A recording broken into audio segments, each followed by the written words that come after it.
Ya, kembali jumpa di channel ini, dan kali ini kita akan melihat diskusi yang luar biasa antara Juma dan umat Kristen.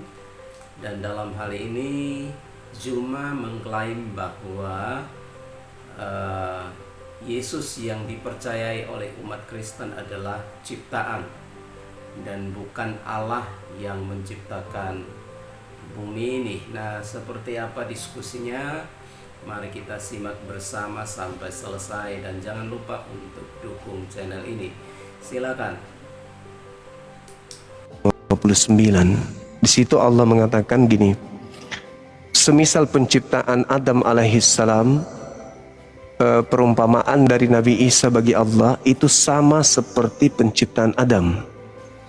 Inna mathala Isa indallah kamathali Adam.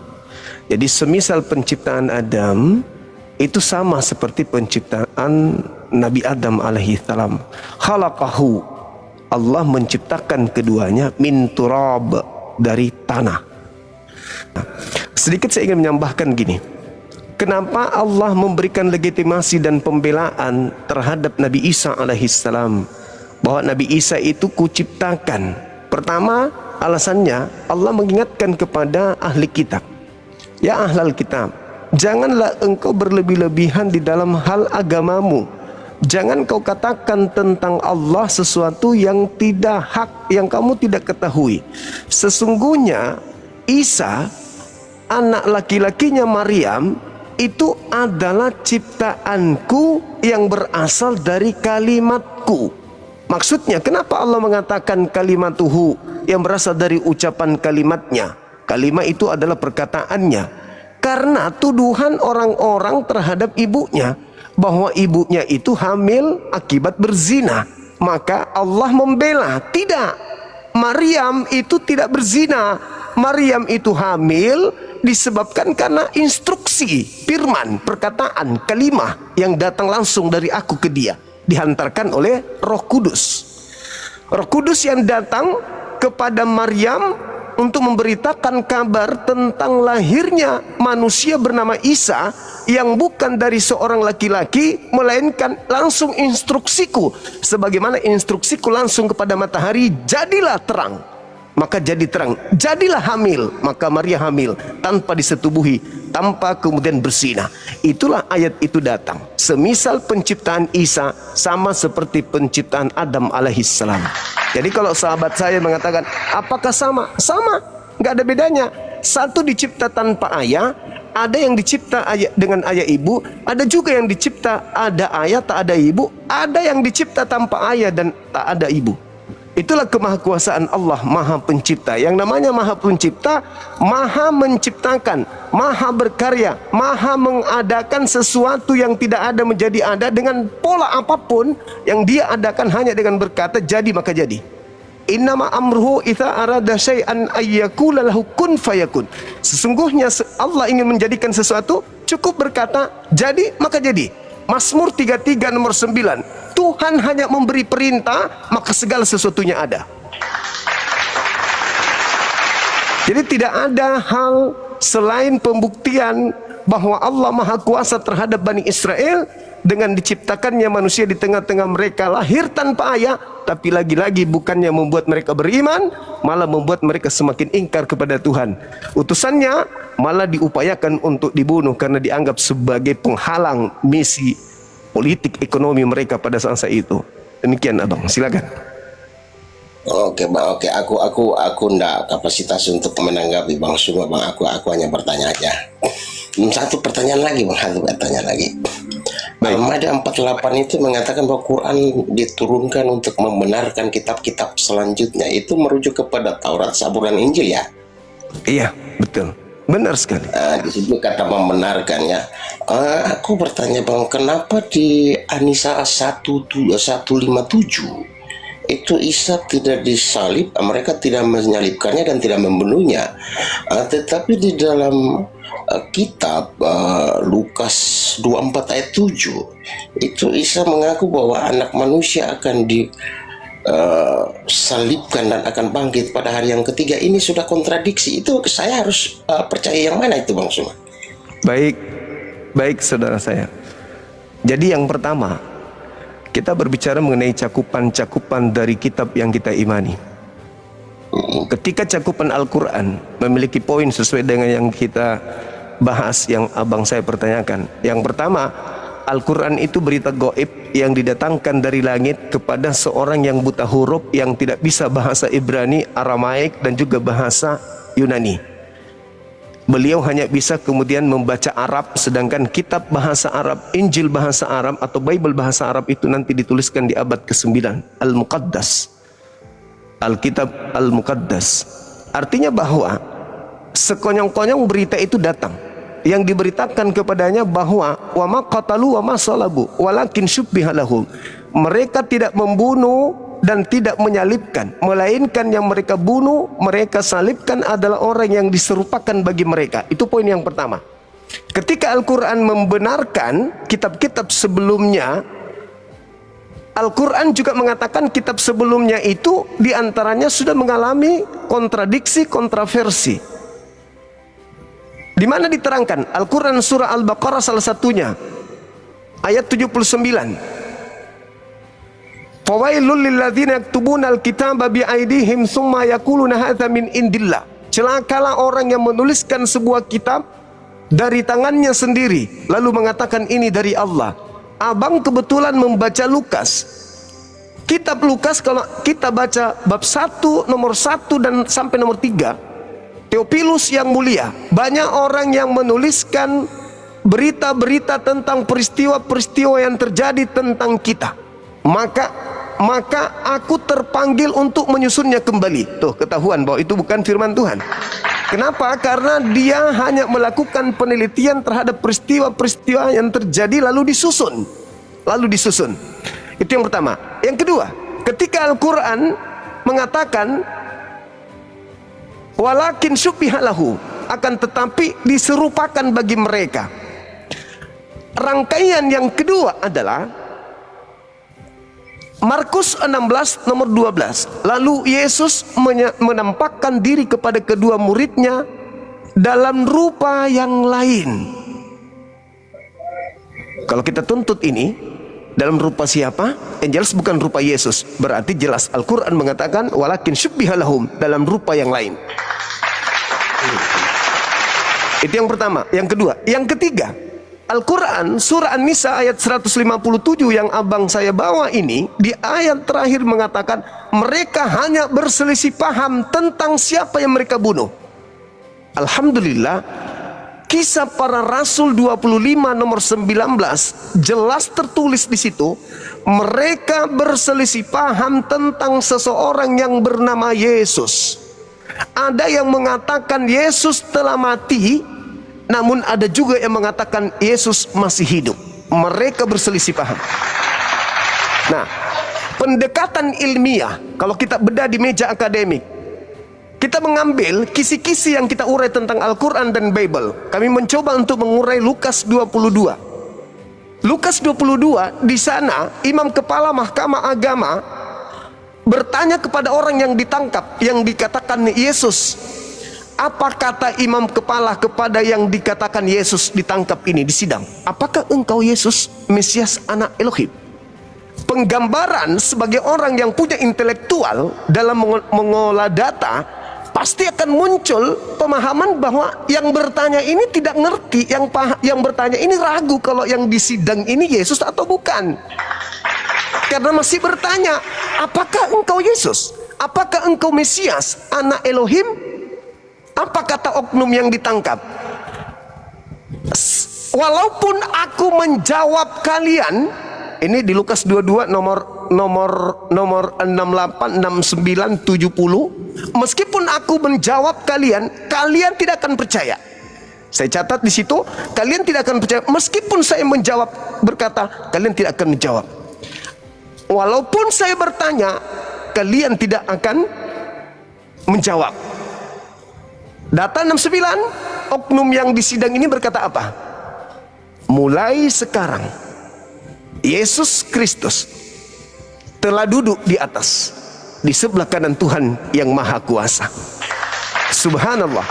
Berarti yang di sidang ini mengakui Yesus yang kalian cari itu mulai sekarang sudah ada di atas. Berarti yang di sidang ini bukan Yesus. Makanya ketika ditanya, katakan kepada kami, apakah engkau Mesias? Jawab orang tersebut, apa gunanya aku menjawab? Kamu tidak akan percaya. Nah, kira-kira apa jawaban oknum ini yang tidak akan dipercaya oleh Imam Kepala Mahkamah Agama dan Pilatus? Apakah dia akan mengatakan, ya, aku memang Mesias? Nah, kalau dia mengatakan aku memang Mesias, sedangkan dia tidak mengaku aku adalah Mesias aja, mereka percaya kalau itu Mesias. Sedangkan dia tidak mengatakan aku Mesias, mereka berusaha untuk membunuhnya karena mereka yakin itu adalah Mesias. Berarti yang akan dikatakan oknum itu namun tidak dikatakan karena tidak akan percaya, yaitu ketika ditanya apakah engkau Mesias, harusnya dia menjawab, bukan, aku adalah Yudas Iskariot.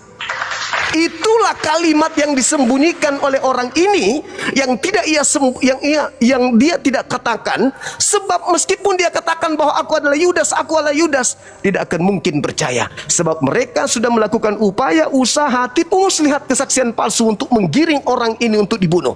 Masa kita berusaha membunuh, mengeluarkan biaya, begitu kita sidang dia mengaku Yudas, kita percaya? Nggak mungkin. Tetap salibkan siapapun dia, terlanjur kita udah tangkap.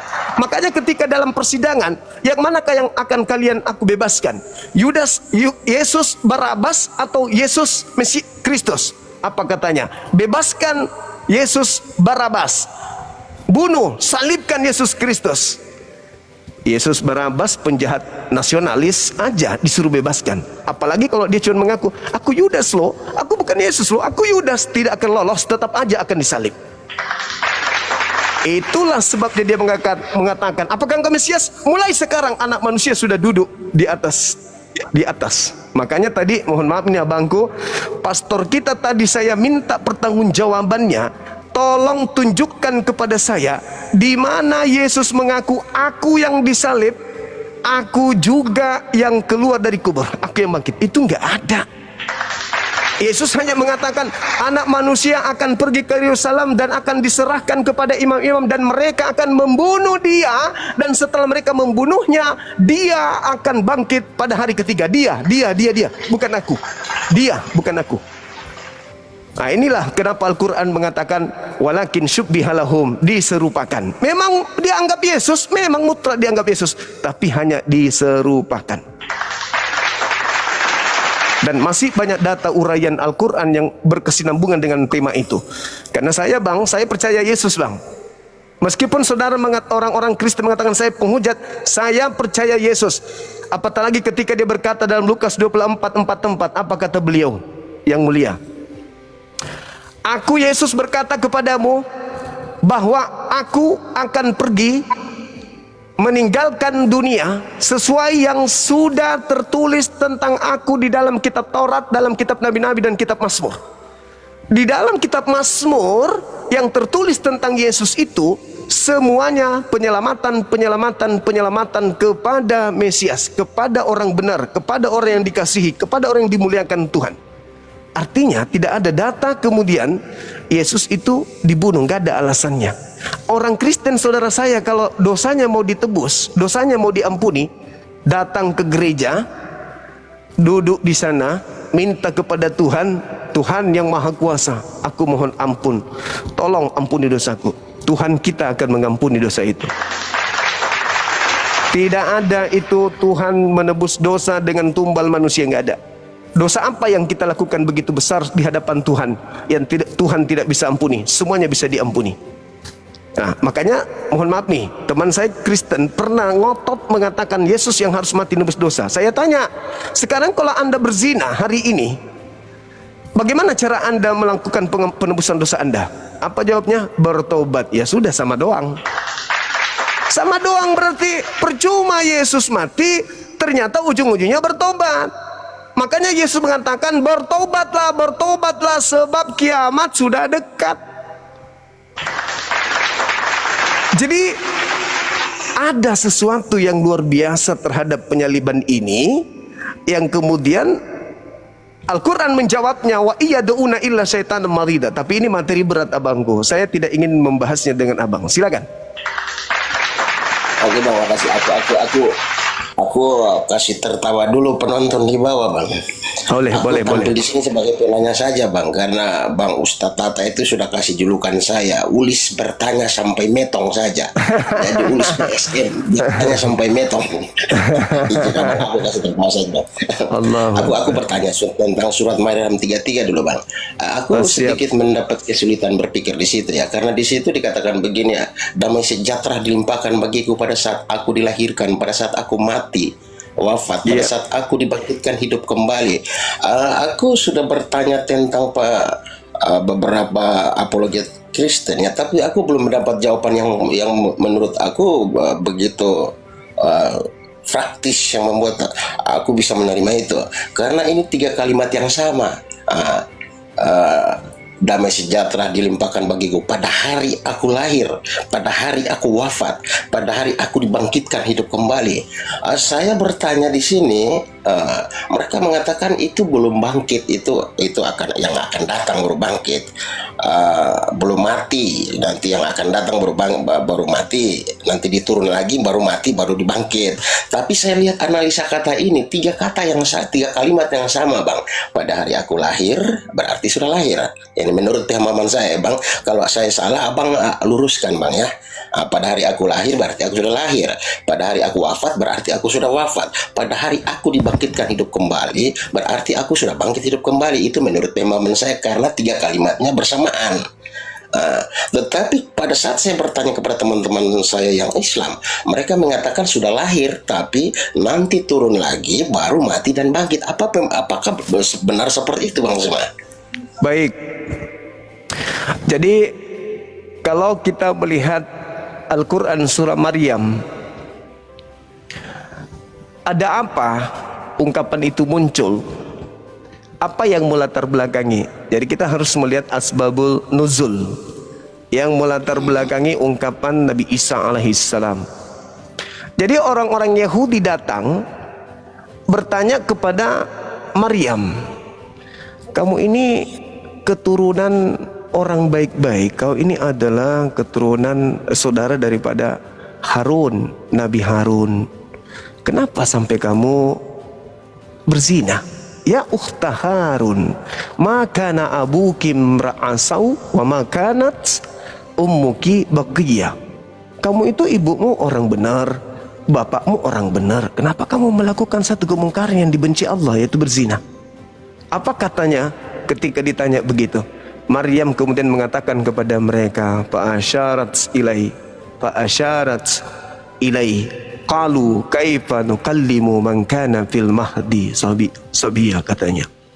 Jadi ketika Maryam mengatakan, kamu jangan tanya aku, kalau kamu mau tahu pastinya kenapa aku hamil, kenapa aku melahirkan seorang anak, tanyakan aja kepada anakku. Nabi Isa masih dalam ayunan tuh, masih dalam buayan. Maka mereka bertanya, bagaimana mungkin kami berbicara kepada seorang anak bayi? Jadi keistimewaan Nabi dalam Islam, Nabi Isa yang mulia, itu bicara dari bayi. Bicara dari bayi. Terus ini ditertawakan tadinya dengan Sufyatul ketika saya membahas ini dengan dia. Dia pertanyakan materi ini juga. Tertawa, hah, anak bayi bicara? Saya balik nanya, apakah Yesus Tuhanmu itu dari sejak bayi sudah Tuhan atau nanti dewasa? Jawabnya, sejak dia belum ke bumi dia sudah Tuhan. Berarti pada saat dia bayi udah bisa bicara nggak Tuhanmu? Akhirnya dia KO di situ. Kalau Nabi saja bisa bicara, masa Tuhan yang maha kuasa pencipta segala bahasa nggak bisa bicara saat bayi? Malu dia langsung keluar dari komal.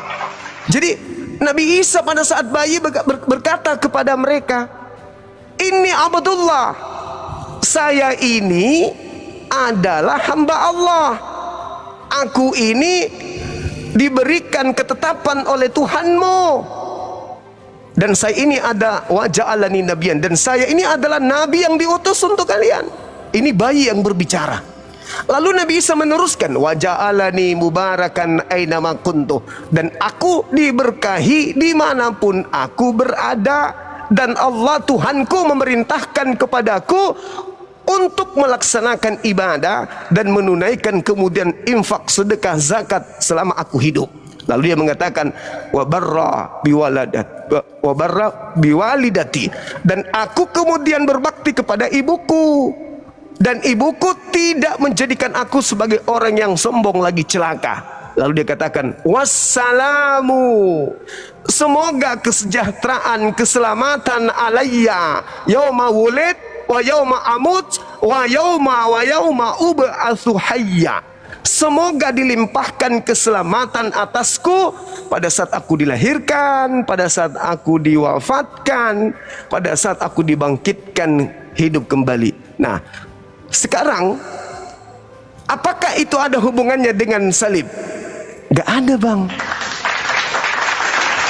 Tidak ada hubungannya dengan salib.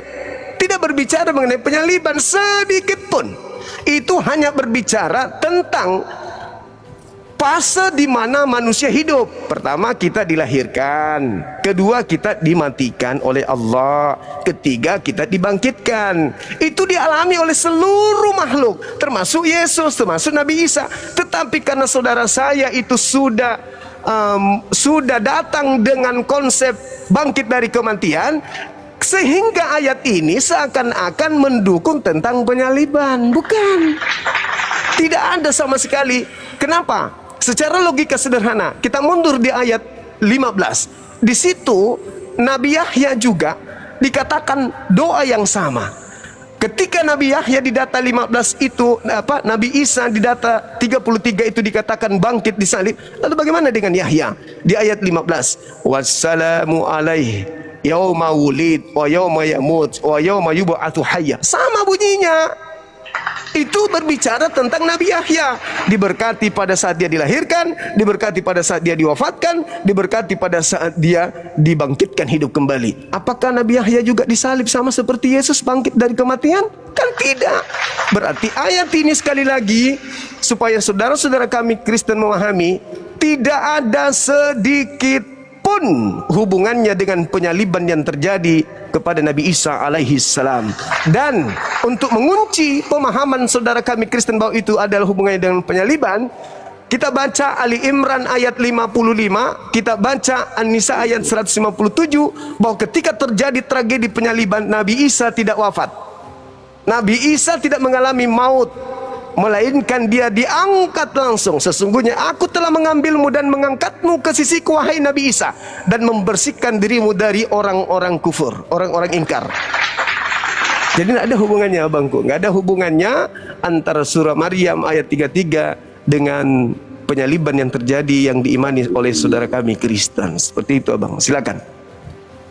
Oke bang, makasih bang, makasih. Aku tidak punya kapasitas untuk membantah Bang Suma, karena aku tahu Bang Suma ilmunya tinggi sekali. Aku biasa aja, Bang. Sebagai penanya aja, Bang. Aku tertarik Bang Suma sudah ambil di situ ya, Ali Imran 55. Aku ingin bertanya tentang Ali Imran 55 itu. Iya. Itu yang dimaksud dengan orang-orang pengikut Isa unggul daripada orang kafir itu. Pengikut Isa itu merujuk kepada siapa, dan orang kafirnya itu merujuk kepada siapa, Bang? Baik. Jadi gini, abangku.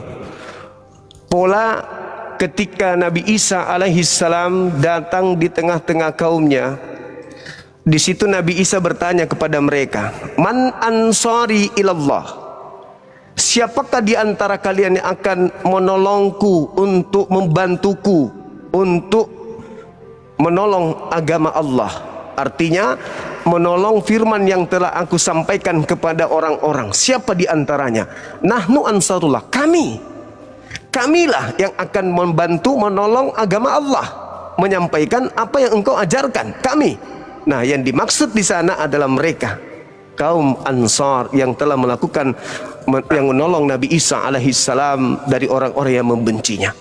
Kita lihat, Bang, di dalam, sekali lagi kita lihat ketika Al-Quran mengatakan tentang Injil, kitab yang datang kepada Nabi Isa alaihi salam, kita lihat catatan yang muncul, yang dihasilkan oleh hasil penyelidikan akan peristiwa. Yesus terjadi keadaan yang dijelaskan Al-Quran, kita lihat di TKP berdasar Yohanes 11 nomor 45 sampai 57. Kalau kita lihat di situ begini, banyak orang yang melawat Maria dan menyaksikan apa yang dilakukan oleh Yesus. Jadi banyak orang datang melihat Maria, saudara dari Lazarus. Lalu orang-orang yang melawat Maria ini, saudara Lazarus ini, itu mereka menyaksikan apa yang dilakukan oleh Yesus dan mereka percaya. Begitu melihat Yesus membangkitkan orang mati, orang lumpuh berjalan, mereka takjub kepada Yesus. Banyak orang yang melihat dan percaya kepada Yesus. Akan tetapi ada seorang yang datang kepada orang Farisi dan mengatakan tentang apa yang mereka lakukan. Lalu orang Farisi melakukan apa? Memanggil mahkamah agama, imam kepala, kemudian mereka rapat. Apa yang harus kita lakukan sekarang ini? Sebab kalau kita membiarkan Yesus melakukan banyak mujizat, maka akan semakin banyak orang yang percaya kepada Yesus. Man ansari ilallah, akan semakin banyak orang yang percaya kepada Yesus. Dan kalau ini terjadi, maka bangsa Roma akan datang merampas tempat suci kita dan bangsa kita. Lalu seorang imam kepala di antara mereka tampil dan berkata, kalian tidak insaf dan tidak mengerti bahwa adalah lebih baik satu orang mati Yesus daripada seluruh bangsa kita binasa. Maka mulai saat itu Kayapas bernubuat dan berkata bukan dari dirinya sendiri bahwa Yesus harus mati untuk bangsa, untuk mereka, dan untuk menyatukan anak-anak Elohim yang sudah bercerai-berai. Maka data 53-nya, maka mulai saat itu mereka bersepakat membunuh Yesus. Apa poin yang ingin saya sampaikan di sana, Bang? Poin yang ingin saya sampaikan di sana adalah, yang pertama, ada orang-orang yang percaya kepada Yesus. Orang-orang yang percaya kepada Yesus inilah yang disebut orang yang diunggulkan, yang diangkat melebihi yang lain. Sedangkan kelompok yang kedua adalah orang yang ingin menghentikan misi Yesus. Siapa mereka? Imam kepala mahkamah agama. Mereka ingin menghentikan Yesus. Yesus harus mati tahun ini juga, demi untuk bangsa kita tidak diambil, dirampas oleh penjajah Romawi. Maka mereka sepakat membunuh Yesus. Yang ingin membunuh Yesus inilah yang melahirkan adanya penyaliban. Artinya orang-orang yang tidak percaya Yesuslah yang melakukan penyaliban. Makanya di Matius 26 nomor 4, nomor 59, Markus 14 nomor 1, mereka bersepakat membunuh Yesus dengan melakukan tipu muslihat, dengan melakukan kesaksian-kesaksian palsu. Bahkan Pilatus berkata di dalam Matius 27 nomor 18 dikatakan begini, mereka menyerahkan Yesus untuk disalibkan karena dengki, bukan karena nubuat, bukan karena Yesaya 53, bukan karena dosa waris, tapi karena dengki. Maka mulai saat itu mereka bersepakat membunuh Yesus. Lalu Yesus menyingkir dari mereka ke Efraim. Di sanalah ia tinggal bersama murid-muridnya, sehingga dia tidak tampil lagi di tengah-tengah mereka. Yesus pergi menghindar karena mau dibunuh. Nah, jadi yang diunggulkan di sana adalah mereka yang datang kepada Yesus, bersembunyi bersama Yesus, menolong Yesus pada semua keadaan. Sedangkan orang-orang kafir yang dimaksud adalah mereka yang berupaya menyalib, membunuh Yesus. Apesnya abangku, mohon maaf, apesnya di luar tragedi di TKP, Kristen bertumbuh dari upah dari pekerjaan orang-orang yang tidak percaya, yaitu menyalib. Dari salib inilah bertumbuh agama Kristen karena adanya kebangkitan dari kubur tersebut. Nah, sedangkan Yesusnya, maaf sekali lagi, Yesusnya di dalam Matius 12 nomor 38 nomor 40, Yesus berkata nih, angkatan jahat ini dan angkatan tidak setia ini minta satu tanda, dan tidak akan diberikan satu tanda kepada mereka selain tanda Yunus. Sebab Yunus 3 hari 3 malam dalam perut ikan, demikian juga anak manusia akan berada dalam perut bumi 3 hari 3 malam. Artinya, Bang, kebangkitan Yesus di hari ketiga itu adalah tanda untuk angkatan jahat. Itu untuk angkatan jahat. Dan kalau kita lihat, mohon maaf, di dalam Matius 27 nomor 62 sampai 66, berirama dengan Al-Quran surah Al-Araf ayat 27 nomor 30. Apa yang dikatakan di sana? Allah menjadikan iblis sebagai junjungan, Allah menjadikan iblis sebagai Tuhan bagi mereka. Dan di dalam KPR 2, Kisah Para Rasul 2 nomor 36, di situ dikatakan khotbah Petrus, seluruh orang Israel harus tahu bahwa Yesus yang kau salibkan itu telah dijadikan menjadi Tuhan dan Kristus. Untuk siapa? Untuk angkatan jahat. Yesus dijadikan menjadi Tuhan. Sedangkan orang Yahudi sudah punya Tuhan, yaitu Yod-Heh-Vav-Veh. Kenapa Yesus yang disalib ini juga dijadikan Tuhan oleh Tuhan? Karena Tuhan menghukum mereka yang menyalib, sehingga Yesus dijadikan sebagai Tuhan bagi mereka. Jadi maaf, Yesus hanya Tuhan bagi angkatan jahat. Yesus dipercaya bangkit sebagai tanda untuk angkatan jahat. Orang Yahudi tidak percaya tersebut, termasuk murid-muridnya. Di mana murid tidak percaya kebangkitan? Yang pertama, di dalam Lukas 24 nomor 9, nomor 11, nomor 10, nomor 11, nomor 12. Apa yang tertulis di sana? Banyak orang yang melawat menjenguk kuburan Yesus pada hari Minggu pagi. Ada Maria Magdalena, ada Maria Yakobus, di situ juga ada Salome. Lalu mereka tidak menemukan mayat Yesus. Yang mereka temukan hanya kain kafan. Lalu pergi kepada ke-11 muridnya, lalu menceritakan itu kepada ke-11 muridnya. Namun muridnya mengatakan itu hanya omong kosong dan mereka tidak percaya akan kebangkitan. Lalu Petrus pagi-pagi di hari Minggu itu, karena tidak percaya, dia pergi ke makam, menemukan dan melihat apa yang terjadi, lalu berkata dalam hatinya, apa yang sedang terjadi ya? Artinya kebangkitan memang cuma diberikan kepada orang-orang jahat, murid-murid tidak. Apa pembuktiannya? Kita lihat ketika oknum ini sudah keluar dari kubur dan bertemu dengan murid di Lukas 24 nomor 36, 37 sampai 44. Sampai 40 dan seterusnya. Dikatakan kemudian di sana, Yesus menampakkan diri kepada mereka. Mereka kaget dan ketakutan sebab mengira melihat hantu. Harusnya kalau mereka mendapatkan tanda, jangan kau katakan omong kosong, kan gurumu sudah mengajarkan kalian dia akan bangkit pada hari ketiga. Tapi ternyata Yesus tidak mengajarkan kepada mereka. Mereka hanya diajarkan dia akan bangkit, anak manusia akan bangkit, dia akan bangkit, dia akan dihukum, mereka akan dihukum, dia akan diserahkan. Tapi dia tidak mengatakan aku enggak, tapi dia. Nah, ketika muncul orang yang disalib di tengah-tengah mereka, mereka kaget dan ketakutan sebab mengira melihat hantu. Lalu oknum ini berkata, kenapa kamu takut? Bukankah aku ini Yesus? Lihatlah tanganku, lihatlah kakiku, rabalah aku, inilah aku. Ini bekas paku, ini ada nih. Ada nggak di antara kalian punya makanan? Maka mereka memberikan Yesus ikan goreng dan sedikit madu. Untuk apa? Untuk meyakinkan aku Yesus. Kenapa bisa meyakinkan? Berarti murid tidak percaya itu adalah Yesus. Itu yang kedua. Yang ketiga, Matius 28 nomor 18. Mereka kemudian dia menampakkan diri lalu berkata, kepadaku telah diberi kuasa, baik di langit maupun di bumi. Pergilah ke seluruh dunia, jadikanlah seluruh bangsa. Tetapi di antara mereka ragu dan tidak percaya.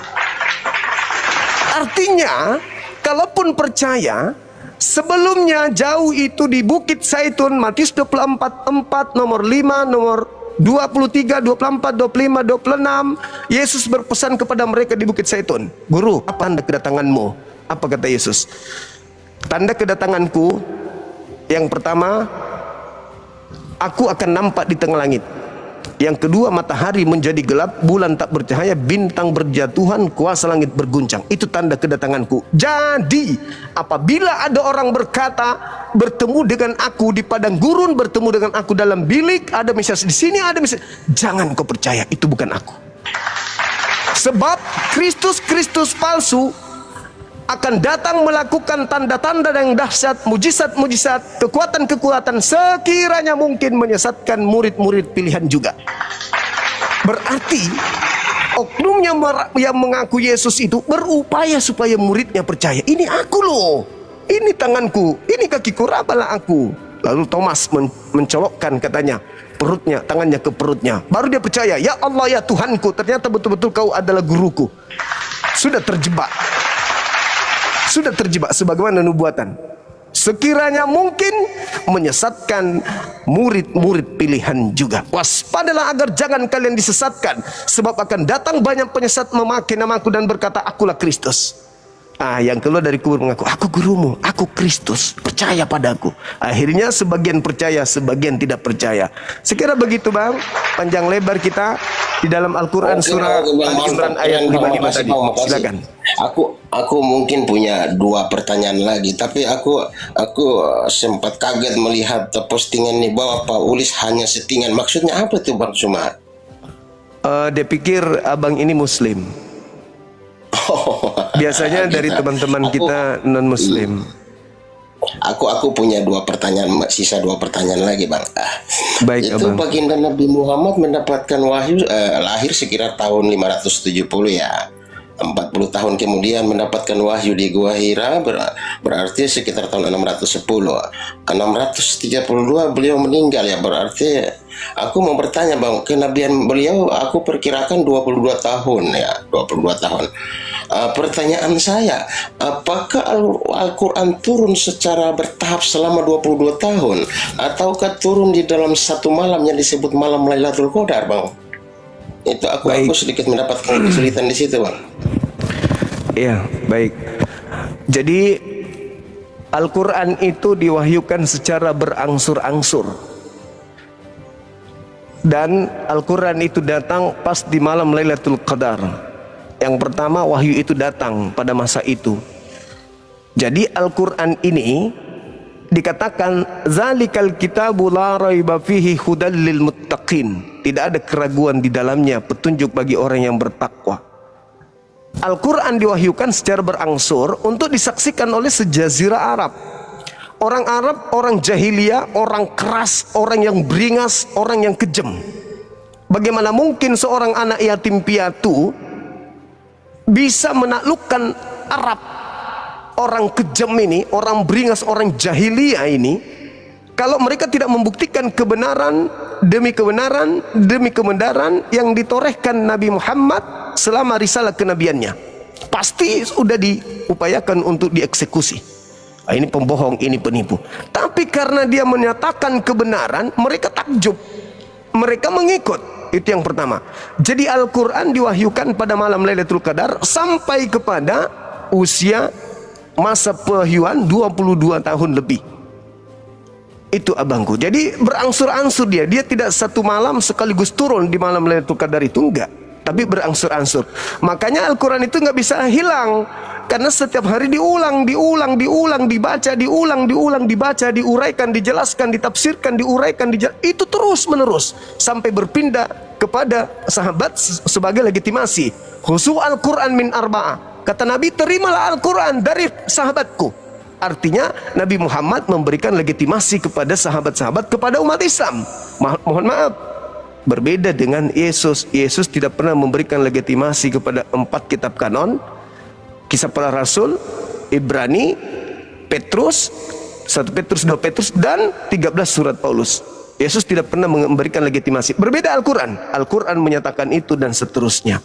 Nah, kemudian ketika Al-Quran diwahyukan secara berangsur-angsur abangku, ketika Nabi Muhammad menerima wahyu, langsung diajarkan kepada sahabat. Contoh, ketika Nabi Muhammad menerima wahyu, innamal mu'minuna alladhina idza dzukirallahu wajilat qulubuhum wa idza tuliyat alaihim ayatuhu zadatsum imana wa ala rabbihim yatawakkalun.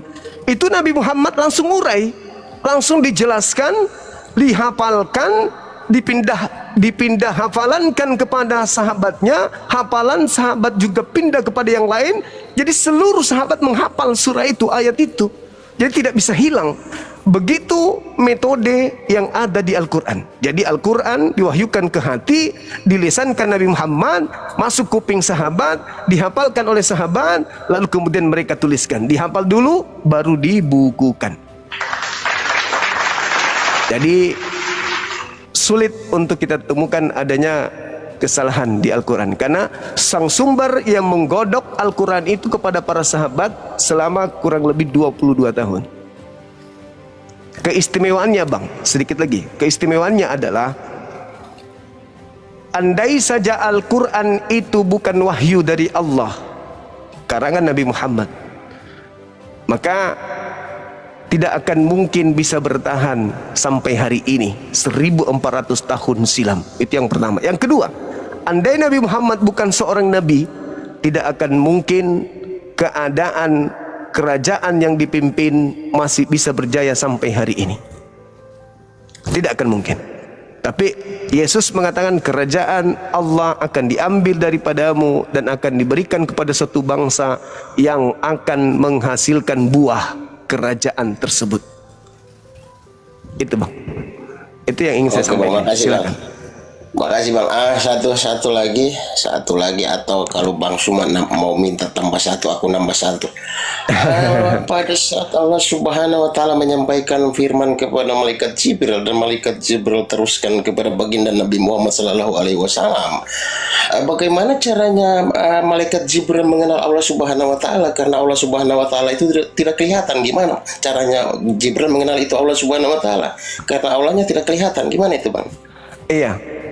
Jadi di dalam Al-Quran Allah Subhanahu wa ta'ala dijelaskan bahwasanya Allah tidak ditanyai, Allah tidak ditanya, tetapi kita makhluk inilah yang ditanya. Ketika dikatakan bahwasanya Allah tidak ditanyai, tapi kita inilah makhluknya yang ditanyai, artinya bahwa kita nggak punya hak untuk bertanya seperti apa kemudian Allah berfirman kepada malaikat Jibril, karena itu adalah gaib. La yus'al amma yaf'al wa hum yus'alun. Nah, jadi sama pertanyaannya ketika bagaimana Jibril atau Ruhul Kudus menyampaikan Al-Quran kepada Nabi Muhammad. Bagaimana beliau menerima itu? Kita nggak bisa menguraikannya. Bagaimana Allah memberikan wahyu kepada Roh Kudus malaikat Jibril lalu sampai kepada Nabi Muhammad. Sebenarnya kita orang beriman Abang, itu adalah ruang iman. Sama seperti bagaimana Allah menyampaikan firman kepada Nabi Musa. Bagaimana malaikat datang memberikan kekuatan kepada Yesus. Nah, sedangkan yang terjadi adalah ketika pertanyaan itu berasal dari keraguan, maka kita lihat bagaimana Musa diterima Torahnya. Tidak ada satupun manusia yang melihat Nabi Musa menerima. Semua ada di bukit, di kaki bukit. Dia sendiri yang menerima di atas. Turun seketika diimani orang saudara-saudara kami Yahudi dan Kristen. Begitu juga kami, padahal kita tidak hadir di sana. Begitu juga Al-Quran. 1400 tahun silam kita nggak tahu bagaimana Allah mewahyukan kepada malaikat Jibril, bagaimana malaikat Jibril polanya secara sempurna kita tahu kepada Nabi Muhammad. Tapi karena kita melihat Al-Quran ini, maka kita meyakini ini adalah wahyu firman dari pencipta langit dan bumi.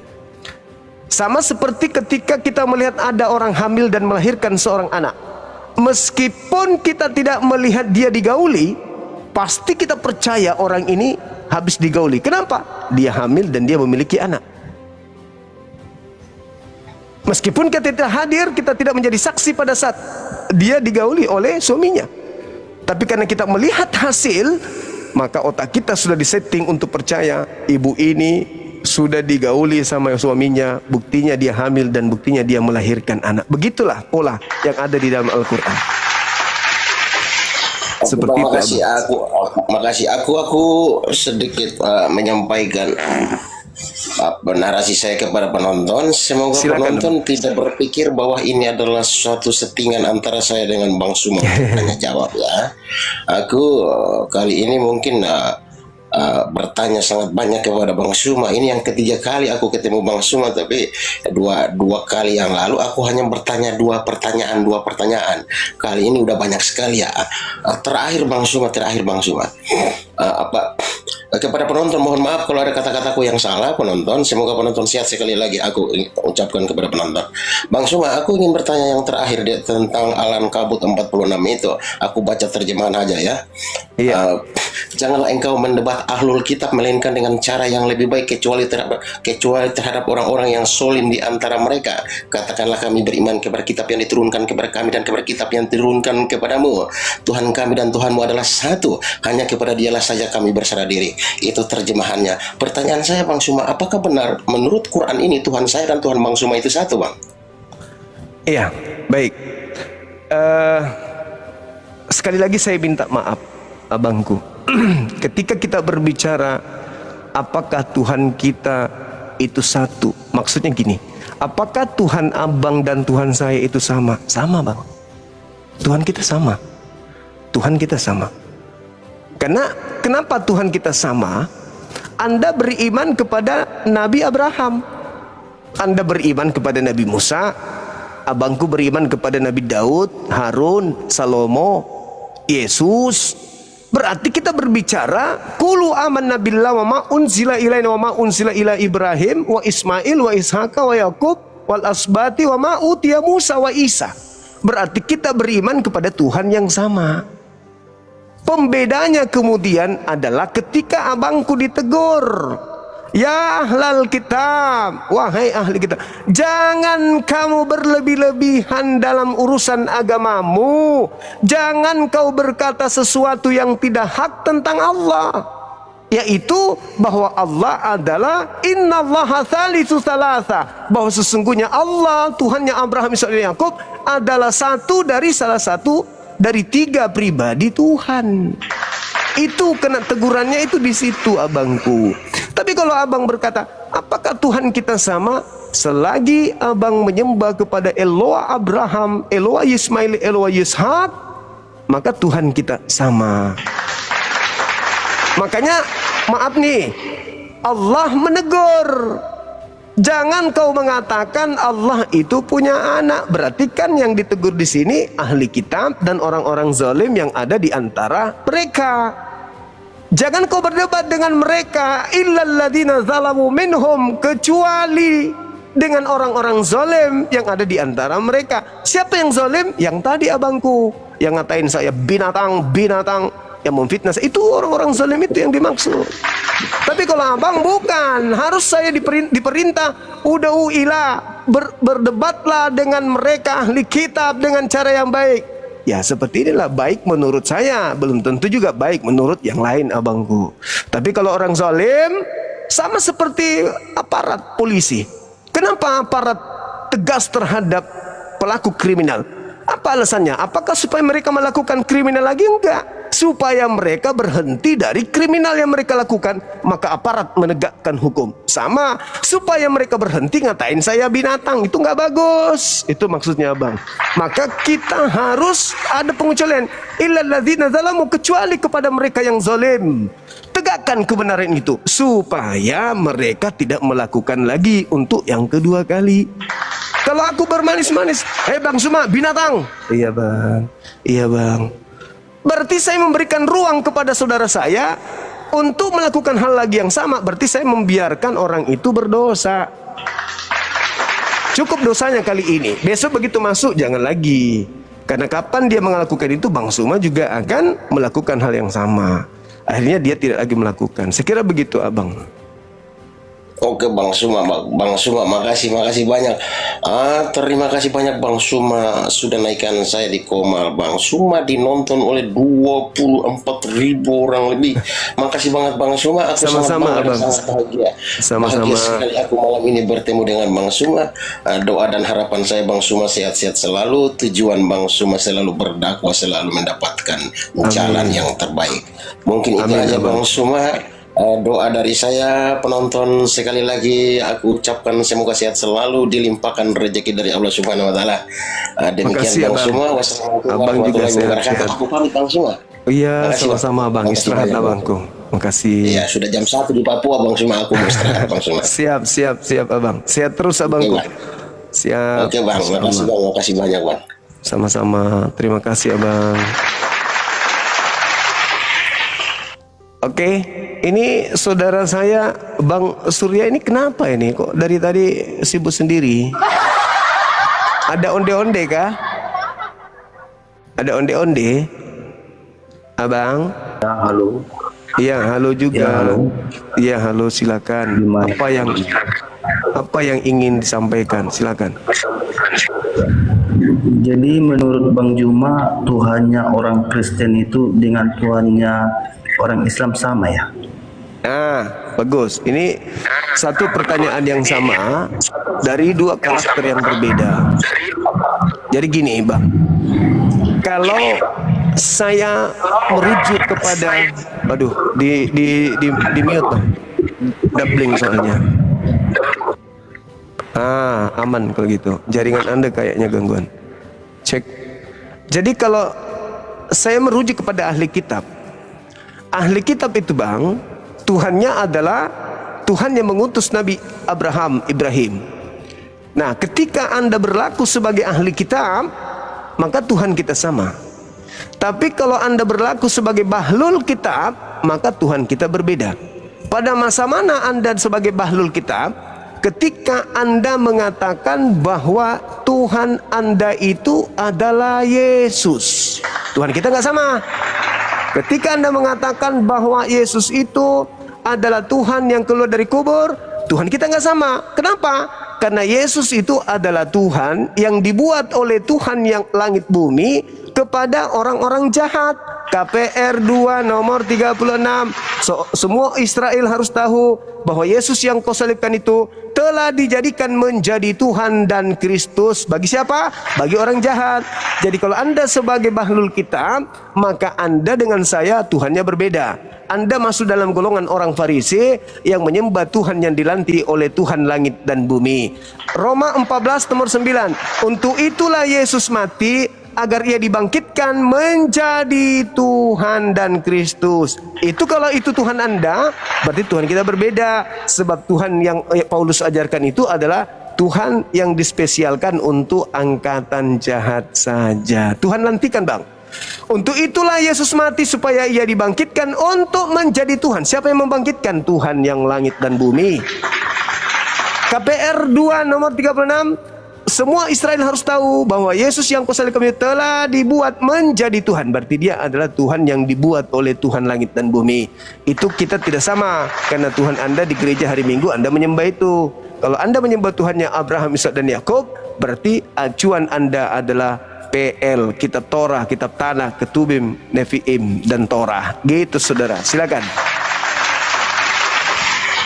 Menurut Abang, Tuhannya orang Israel itu siapa? Orang Israel atau Allah? Ya, mereka menyebutnya Yod He Vav He, Yahuwahu. Dia yang ada, yang adalah ada. Dia yang hidup, yang adalah maha hidup. Yes. Apakah itu adalah Allah itu sendiri? Kalau berdasarkan Al-Quran, Qulu amanna billah wa ma unzila ilaina wa ma unzila ila Ibrahim. Berdasarkan Al-Quran.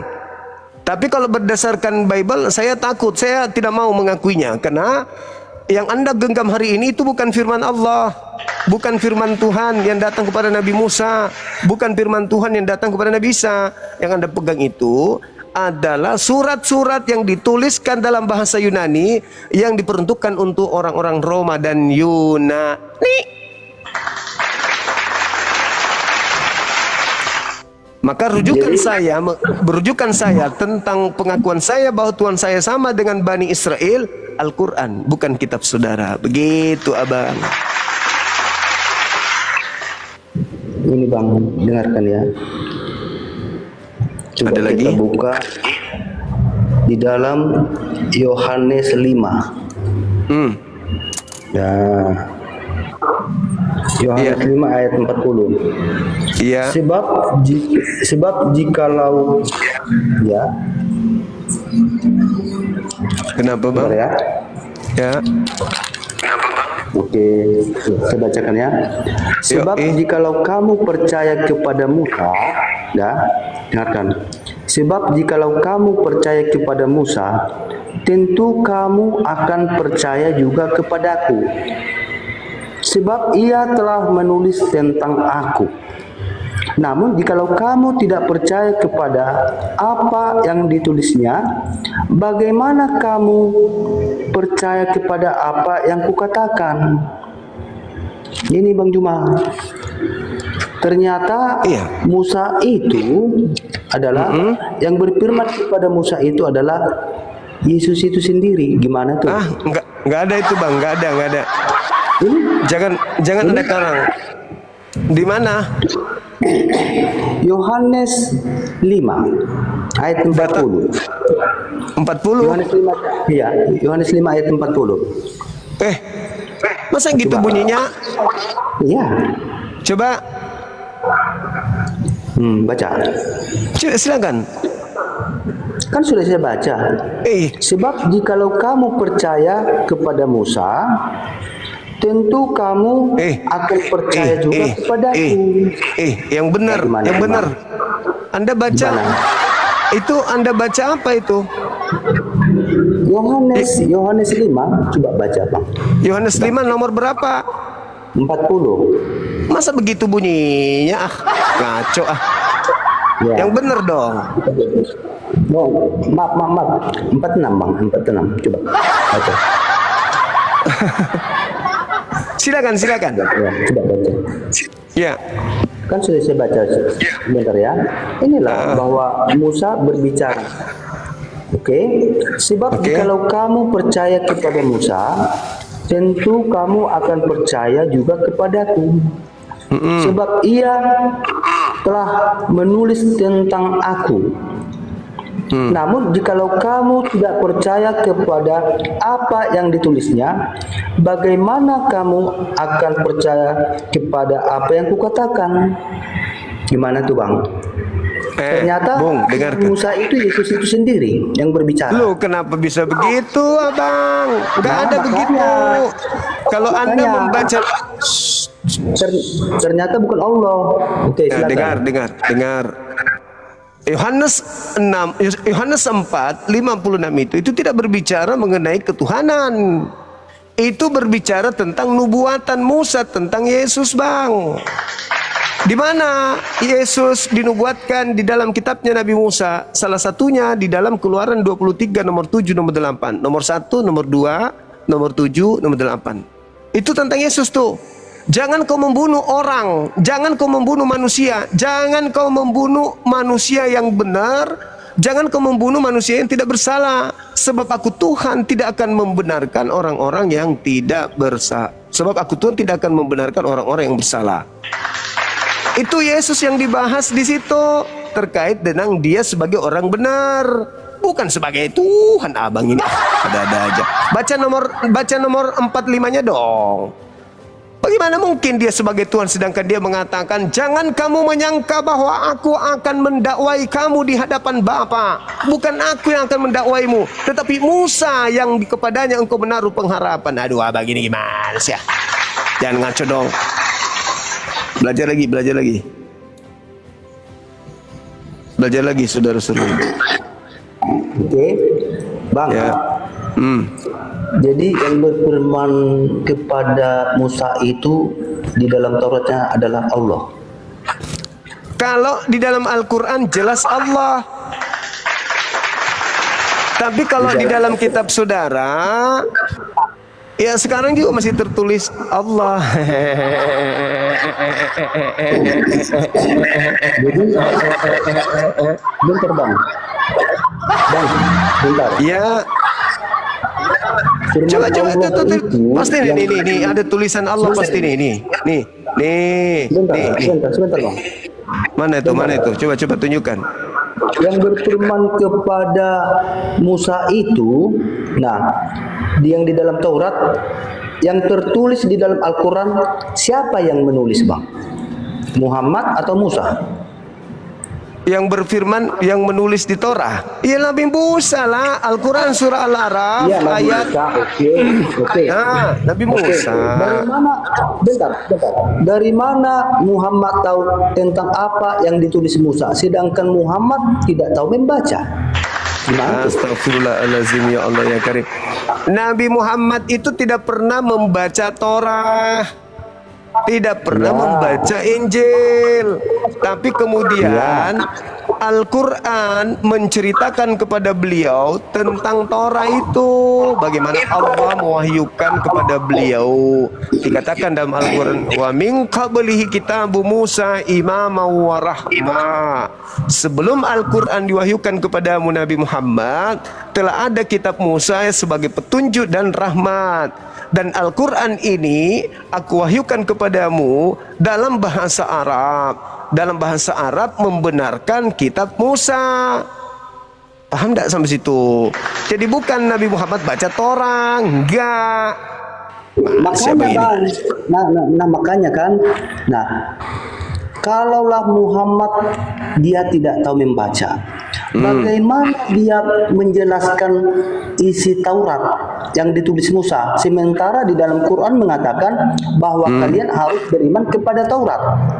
Nah, sekarang pertanyaannya, apa isi Allah itu di dalam Taurat? Contohnya, yang di dalam Alkitab atau di dalam Taurat, Taurat Musa, ada 10 perintah Tuhan, 10 Taurat, hukum Taurat. Nah, sekarang coba di dalam Taurat Allah yang dituliskan versi kalian, apa isi daripada ini yang 10 hukum Taurat itu? Coba Bang jelaskan. Bung, di dalam Al-Quran itu tidak diuraikan isi Taurat. Karena kenapa? Al-Quran hanya menjelaskan kemudian bahwa dulu pernah datang kepada Nabi Musa sebuah ketetapan bernama Torah, dan tidak lagi diurai isi Torah itu seperti apa. Kan tadi saya sudah jelaskan kepada saudara mulai Al-Quranul Karim surah Al-Ahqaf ayat 12. Wa min qablihi kitabu Musa imama wa rahma. Jadi sebelum Al-Quran, Allah telah mewahyukan sebuah kitab bernama Torah, dan kemudian Nabi Muhammad menerima Al-Quran, kitab yang membenarkan, bukan menguraikan, tapi kitab yang membenarkan Taurat itu dalam bahasa Arab. Dan Al-Quran ini, coba Anda baca dalam surah Al-A'raf ayat 157, mudah-mudahan saya tidak keliru. Al-Quran ini datang untuk menggantikan Taurat. Al-A'raf 157. Coba Anda buka, kalau Anda bisa buka di situ, silakan Anda baca terjemahannya. Di situ jelas sekali bahwa Torah itu digantikan oleh Al-Quran. Jadi bagaimana mungkin Nabi Muhammad kemudian ingin menerima lagi kembali kepada Torah itu enggak ada. Alladzina yattabi'una ar-rasul nabiyyal ummil ladzi yajiduna maktuban indahum fit Torah wal Injil. Nah, itu perintahnya dalam Quran tuh. Lalu bagaimana Nabi Muhammad kemudian menjelaskan orang-orang Yahudi yang tadinya diberikan kitab Torah dan Injil kembali harus menerima Al-Quran. Sebab Al-Quran inilah yang akan menjadi penolong bagi mereka ketika mereka mengikuti cahaya yang terang yang diturunkan oleh Allah kepada mereka melalui Al-Quran. Itu jelas tuh dalam Al-Quran. Falladzina amanu bihi wa azzarahu wa nazaruhu wattaba'u, dan seterusnya. Jadi ayat itu menerangkan bagaimana nur kepada orang-orang alladzina unzila ma'ahu ulaika humul muflihun. Itu jelas itu.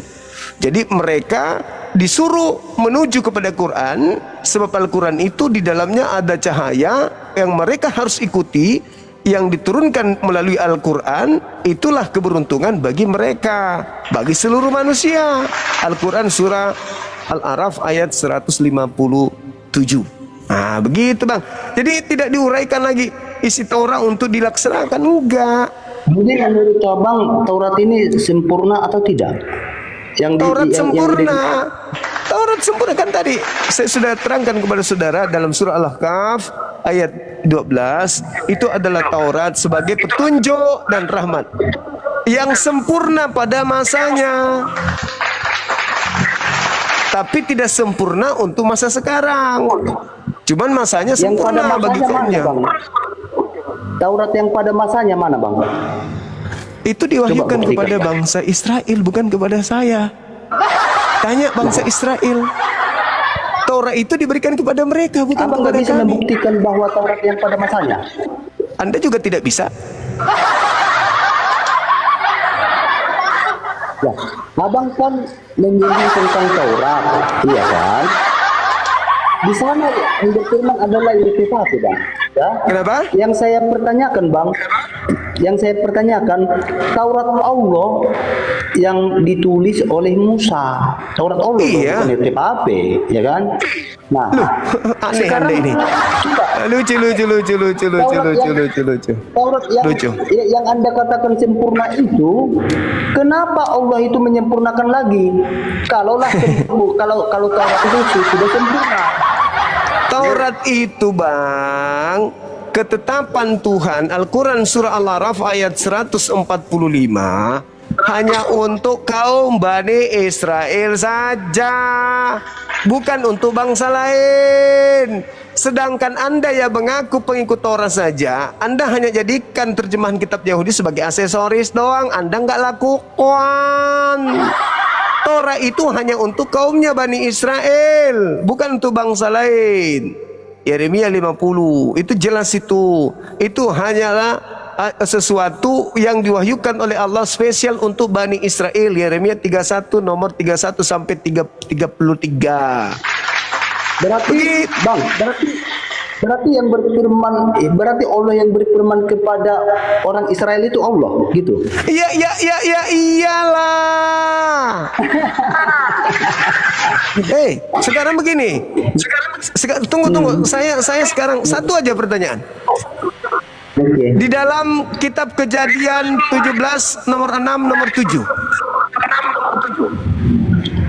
Aku Kejadian? akan mengadakan perjanjian kekal dengan engkau Abraham, dengan anak-anakmu, keturunanmu secara turun-temurun, menjadi perjanjian kekal bahwa aku akan menjadi Tuhanmu.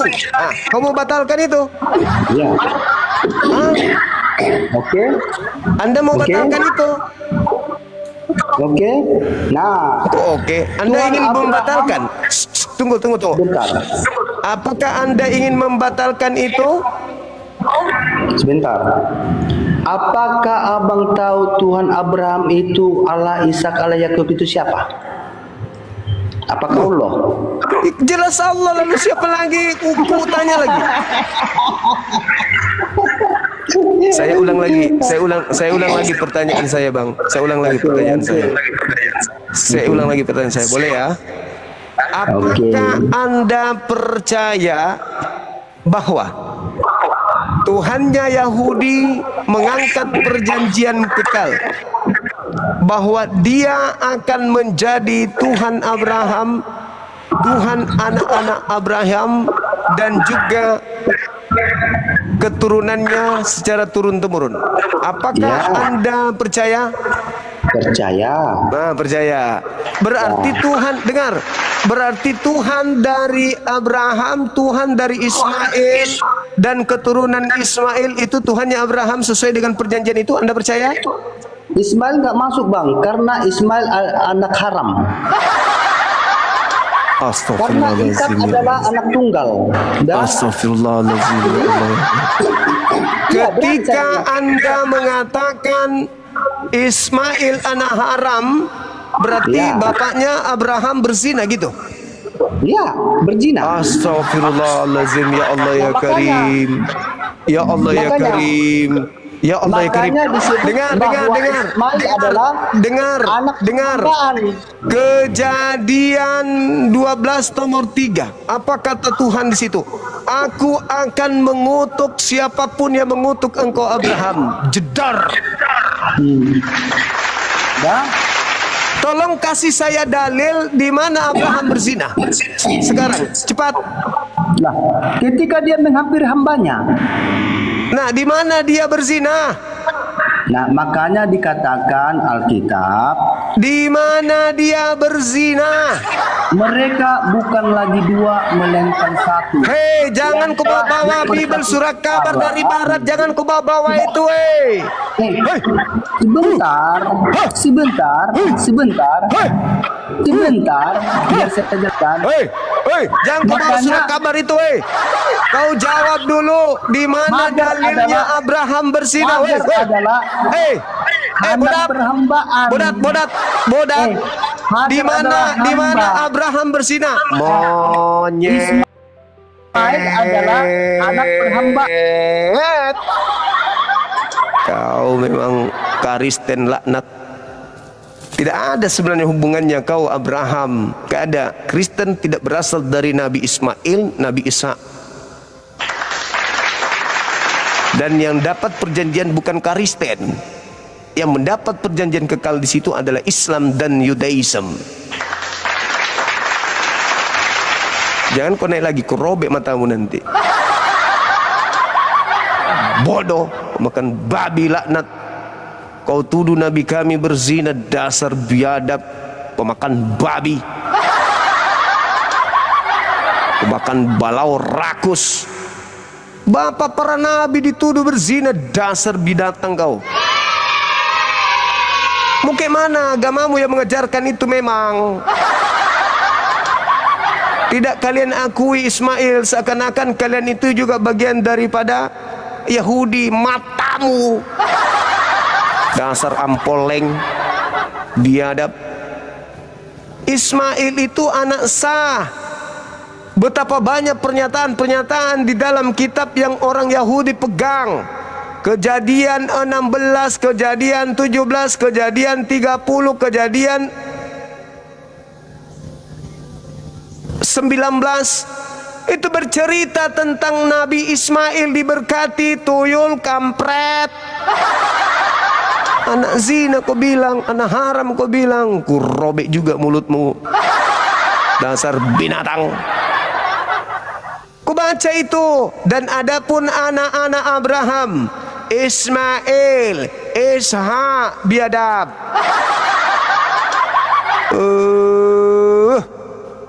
Dasar kucing garong. Kejadian 12, aku memberkati engkau, memberkati Ismail. Kau kapan diberkatinya kau?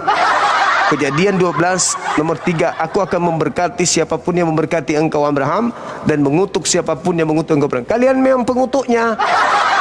Kalian mengutuk Abraham dengan mengatakan anaknya anak haram. Kalian mengutuk Abraham dengan mengatakan Abraham berzina, dasar baluap. Artinya bahwa kau sadar sekarang kenapa agamamu seperti itu, karena memang ternyata dikutuk, karena agamamu mengutuk Abraham. Dasar kencing ayam jantan mengental jadi orang. Kurang ajar. Agama yang mengajarkan dan mendidikmu menjadi pemfitnah nabi-nabi, bapak para nabi. Biadab.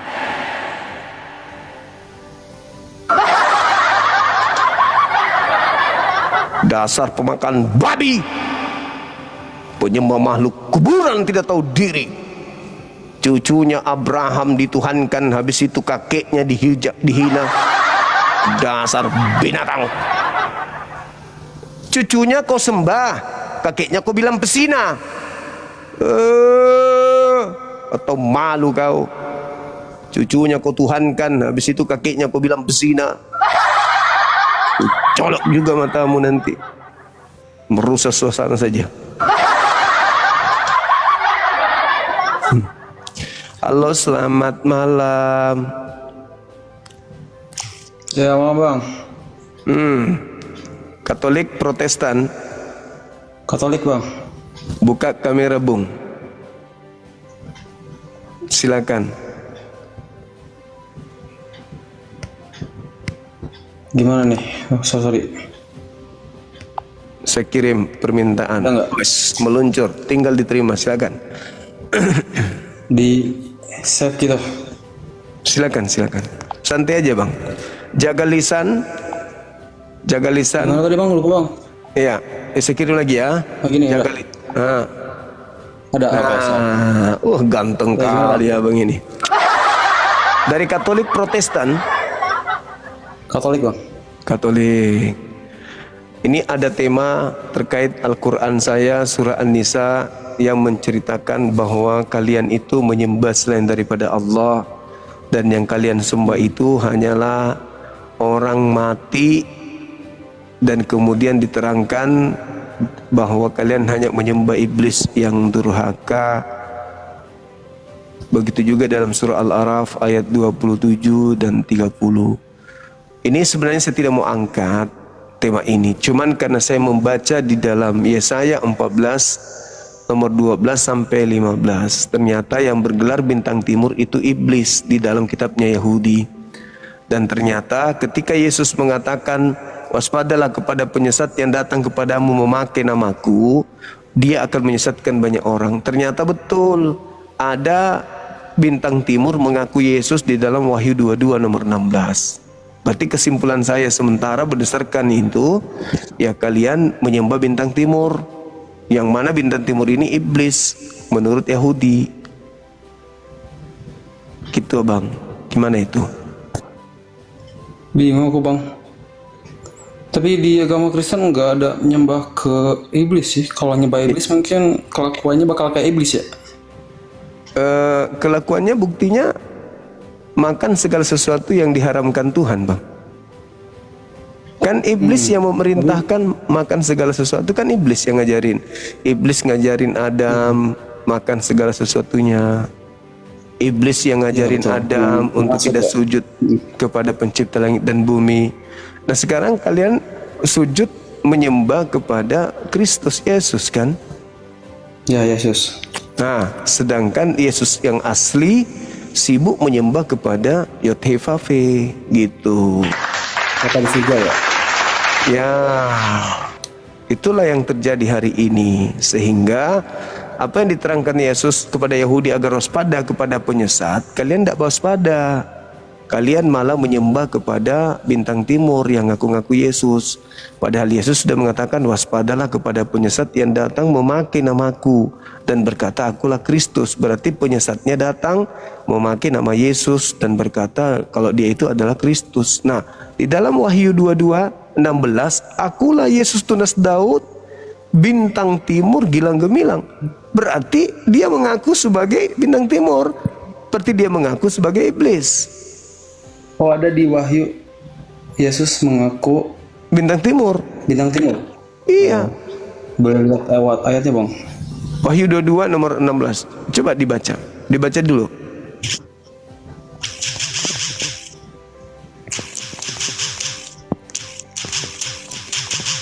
Wahyu 22 ayat. Iya. 16.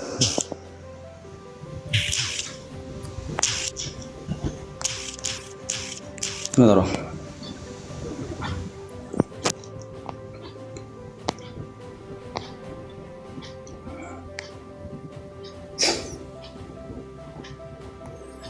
Oh ini. Iya.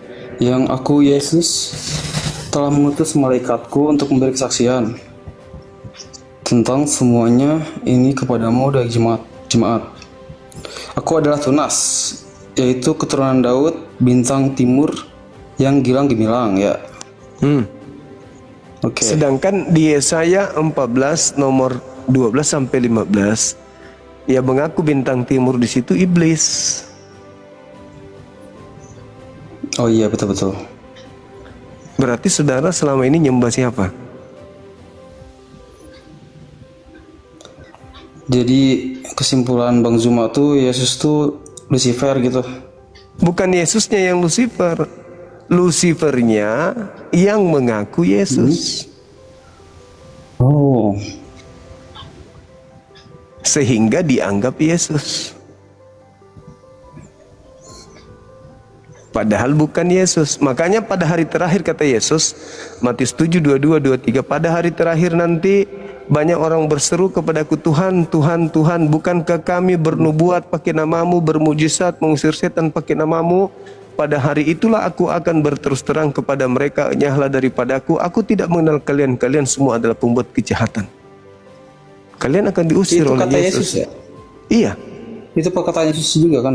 perkataan Yesus mengusir orang-orang yang bermujizat pakai namanya, dan itu adalah maaf Nama Yesus. dari kelompok saudara karena menyembah kepada bintang timur yang mengaku Yesus. Yesus ketika penginjilan selama di tengah-tengah kaumnya tidak pernah dia mengaku bintang timur, nggak pernah. Yesus nggak pernah mengaku bintang timur. Tapi di tahun 90-an, antara tahun itu dengan sampai 100, ada bintang timur mengaku Yesus. Sementara Yesus berpesan, jangan kau percaya. Kalau ada penyesat, pakai namaku. Jangan. Sekarang gini bang. Mungkin kalau ayat yang itu beda kayaknya deh. Bukan penegasan bahwa Yesus itu iblis. Yang lebih ke pendeta-pendeta atau pemuka agama yang mengatasnamakan Yesus, tapi sebenarnya dia munafik gitu, kayaknya gitu deh. Dari buahnya kan, dari buahnya betul, kita dari lihat. buahnya. Nah, dari buahnya. Berarti kalau sudah nampak buahnya, berarti batangnya yang harus ditebang dan dilemparkan ke dalam api. Kan gitu. Nah, dari mana Maksudnya batangnya? apa tuh batangnya? Sumbernya kan dari bintang timur ini. Kan dulunya Kristen nggak ada. Dulu nggak ada penyembahan terhadap sosok yang ngaku Yesus, nggak ada. Yesus tidak pernah disembah selayaknya yang dilakukan oleh Kristen hari ini. Yesus malah sibuk menyembah kepada Dia yang ada di surga, yang di langit. Yesus tidak pernah makan babi, Yesus disunat, Yesus sujud dalam beribadah. Yesus masuk ke sinagoge, bukan ke gereja. Kitabnya Yesus itu PL, bukan PB. Ibadahnya Yesus hari Sabtu, bukan hari Minggu. Dan pengikutnya semuanya bersunat. Pengikutnya tak ada yang makan babi. Pengikutnya ibadahnya di sinagoge. Pengikutnya semuanya ibadahnya Sabtu. Nah itu semua tuh menunjukkan bahwa Yesus tuh emang lahir di keluarga Yahudi ya, betul? Dan beragama Yahudi, bukan Kristen. Yahudi, betul. Nah sedangkan di Yahudi sendiri menolak Yesus, ajaran Yesus. Ya. Karena Yesus mengaku sebagai anak Allah. Betul. Gitu, Bang. Iya. Lalu bagaimana mungkin muncul ajaran baru dari orang-orang yang telah menolak Dia? Ajaran barunya apa yang dibanding dari ajaran Yesus? Katolik Ya. Katolik betul. Iya. Kan Yesus tidak mengajarkan Katolik. Tidak. Yang mengajarkan Katolik itu adalah orang Farisi. Farisi. Itu Paulus. dari mana bisa Farisi? Paulus kan orang Farisi. Paulus betul. Filipi 3. Yang apa? Filipi 3 nomor 5 dia mengaku aku adalah orang Farisi. Nah, dialah yang mendirikan kemudian ajaran Katolik itu. Nah, ada enggak ajaran yang bertentangan dengan ajaran Yesus dari Paulus? Semua bertentangan.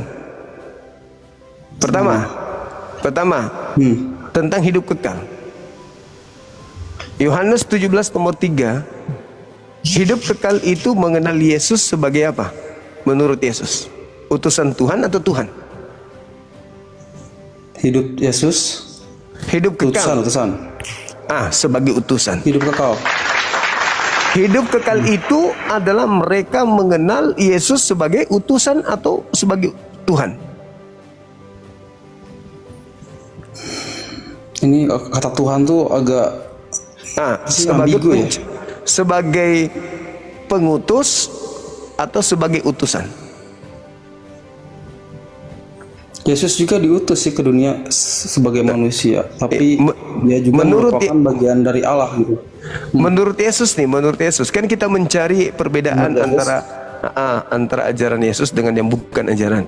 Menurut Yesus, hidup kekal itu adalah mengenal Yesus sebagai utusan Tuhan, utusan Bapa, atau Bapa itu sendiri. Menurut Yesus. Sebenarnya beberapa sih, karena Yesus juga pernah bilang juga kalau dia itu Bapa juga gitu. Lah, kalau dia Bapa itu juga berarti konsep hidup kekal bubar. Yesus mengatakan di dalam Yohanes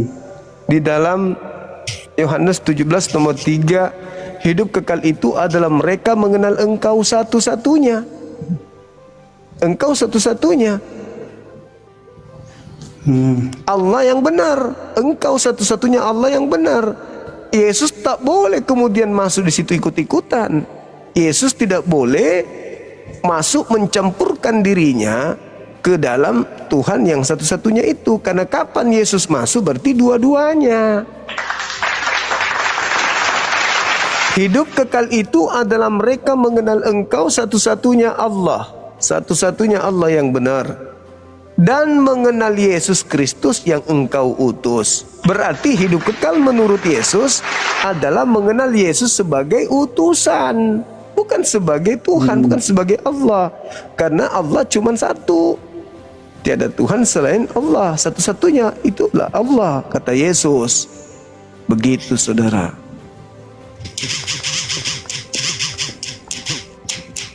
Saudara VS. Oke. FS. Oke. Ada lagi? Jadi Ada nggak ayat yang menunjukkan kalau Yesus itu bagian dari Allah atau Bapa di surga? gimana? Yesus itu bagian dari Bapa di surga. Kita semua ini adalah bagian dari Tuhan pencipta langit dan bumi. Yesus mengatakan bahwa di Matius 4 nomor 4, manusia hidup bukan dari roti saja, tetapi dari setiap firman yang keluar dari mulut Tuhan. Di dalam Kejadian 6 nomor 3, rohku tidak akan berdiam selamanya di dalam diri manusia. Berarti kita ini bagian dari Tuhan sendiri. Dalam arti kata bahwa kita ini adalah ciptaan Tuhan, bagian daripada Tuhan itu sendiri.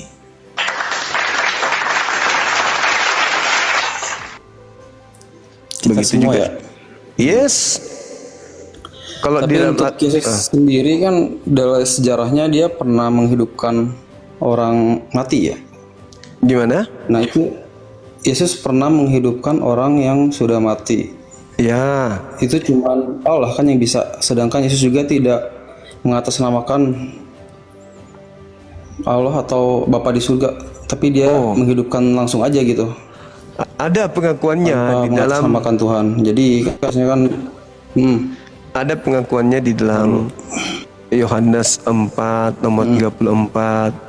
Makananku adalah melakukan pekerjaan yang diperintahkan Bapa kepadaku. Yohanes 5 nomor 30, aku tidak dapat berbuat apa-apa dari diriku sendiri. Nomor 36-nya, aku ada kesaksianku yang lebih penting dari kesaksian Yohanes, bahwa seluruh pekerjaan yang kulakukan, mujizat, tanda-tanda, kekuatan, pekerjaan itulah yang aku lakukan, dan pekerjaan itulah yang bersaksi tentang aku bahwa Bapa yang telah mengutus aku. Tuh.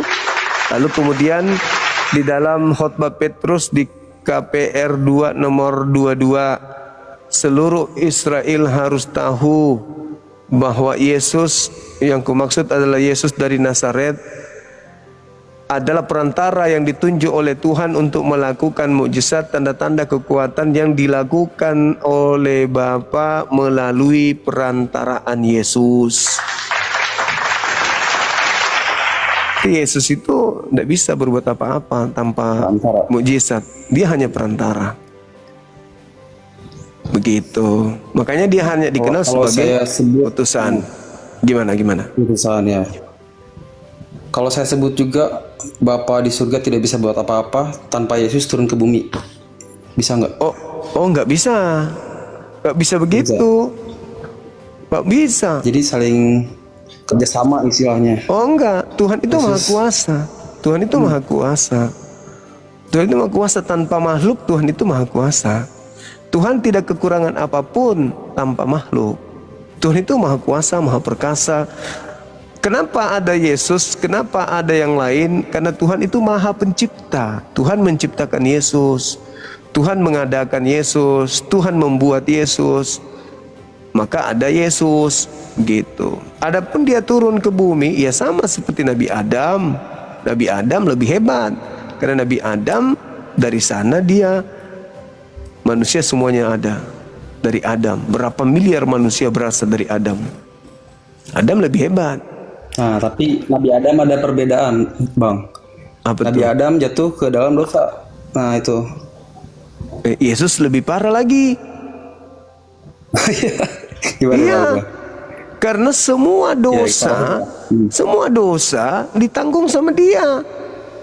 pencuri Ih, bukan ayam. justru itu keren Bang. Oh enggak dong, dia itu tong sampah kalau Oh, kita iya, bisa boleh. bilang. Karena semua kotoran, semua sampah dunia ditanggung sama dia. Pertanyaannya ditanggung kemana dosa itu? Surga atau neraka? Nggak tahu sih Bang. Nggak ada Enggak, kemana-mana aja dosa, nggak ada dosa ayatnya. itu dibayar di mana Nah, dosa? Di surga atau di neraka?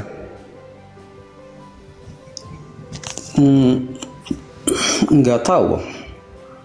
Loh, Bukan bukannya dosa. dibayar biasanya. Jadi lebih ke Yesus itu Kan berkorban. kan ditebus. Ya betul, ditebus. Nah, Jadi, ditebus kan Yesus- kemana? Ditebus kemana kalau dosa? Mungkin penebusannya itu bukan permasalahan kayak hutang gitu, beda lagi penebusan di sini tuh. Jadi kan dosa itu kan sejatinya neraka kan tempatnya. Ya, dosa dan neraka, betul. Nah, Yesus menebusnya. Seluruh dosa orang-orang Kristen ditebus oleh Yesus ke neraka. Berarti kalau ada yang disebut ke neraka, itulah bintang timur yang tadi. Bukan Yesus. Yesus mana ada ke neraka? Yang ke neraka itu bintang timur, iblis. Nah, kalian ikut juga ke sana, ke neraka. Kenapa? Karena kalian menuhankan dia, maka kalian dibawa serta ke sana. Kalian menuhankan sang bintang timur itu, penanggung dosa kalian. Padahal itu cuman obat. Tapi Yesus juga kan, Gimana? Yesus juga turun dari surga ya.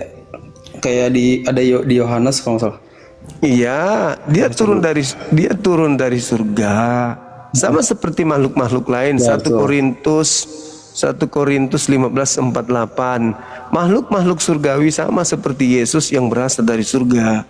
Jadi bukan cuma Yesus yang berasal dari surga, banyak. Bahkan iblis pun berasal dari surga tadinya. Yang jatuh kemudian. Gitu, Bung. Turun ke surga. Yesus, berarti Yesus itu cuma satu-satunya manusia yang turun langsung dari surga. Berarti dia bagian dari Allah gitu. Yesus itu sebenarnya tidak turun dari surga. Enggak. Yesus itu instruksi langsung dari surga, dari langit Instruksi langsung. ke ibunya supaya hamil. Gitu, itu instruksi langsung yang dibawa oleh Gabriel pada bulan ke-6 untuk memberitakan kepada Maria agar hamil. Bukan Yesus yang turun dari surga, nggak ada. Yesus itu yang benar keluar dari rahim Maria.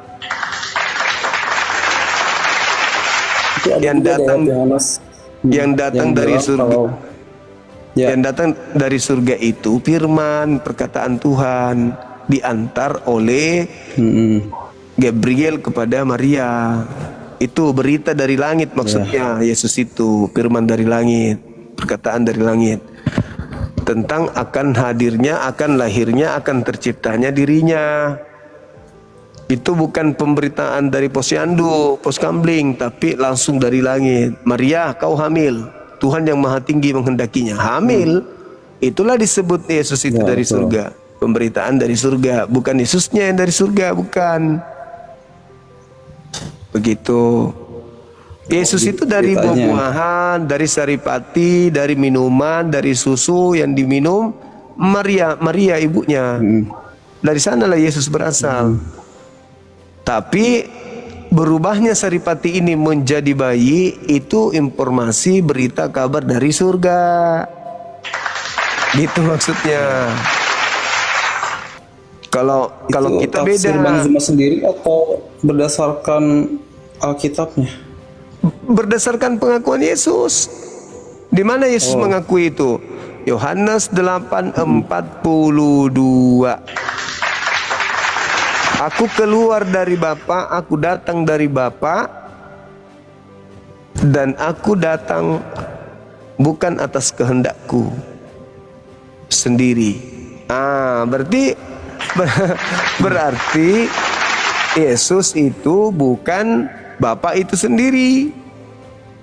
Karena dia mengatakan, aku keluar dari Bapa, aku datang dari Bapa, dan aku datang bukan atas kehendakku sendiri. Lalu atas kehendak siapa? Ya kehendak pribadi lain, yaitu Bapa. Gitu. Di Yohanes 10:30 juga ada nih. Aku dan Bapa adalah satu. Ah, Berarti baca dari data 27 supaya tahu satu di situ satu pekerjaan, bukan satu hakikat. Bisa nggak dibaca 27-nya? lalu Ya, dibaca biar kita dengar. dari Yohanes 10 ayat 7 ya. Ya, 27 sampai 30.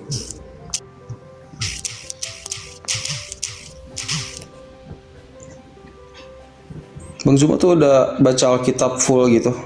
Udah, alhamdulillah. Nah, udah tamat. Wah, hebat, Bang. Yang domba-dombaku mendengarkan suaraku dan mereka mengikuti aku. Dan aku memberikan hidup yang kekal kepada mereka dan mereka tidak akan binasa sampai selama-lamanya. Dan seorang pun tidak akan merebut mereka dari tanganku. Bapakku yang memberikan mereka kepadaku lebih besar daripada siapapun. Seorang pun tidak dapat merebut mereka dari tangan Bapa. Aku dan Bapa adalah satu. Nah, itu bicara mengenai pekerjaan. Pekerjaan yang diberikan Yesus dari Bapa. Makanya kalau kita baca data selanjutnya 34 sampai 36 itu berbicara tentang apa yang menjadi visi misi Bapa sesuai dengan visi misi Yesus.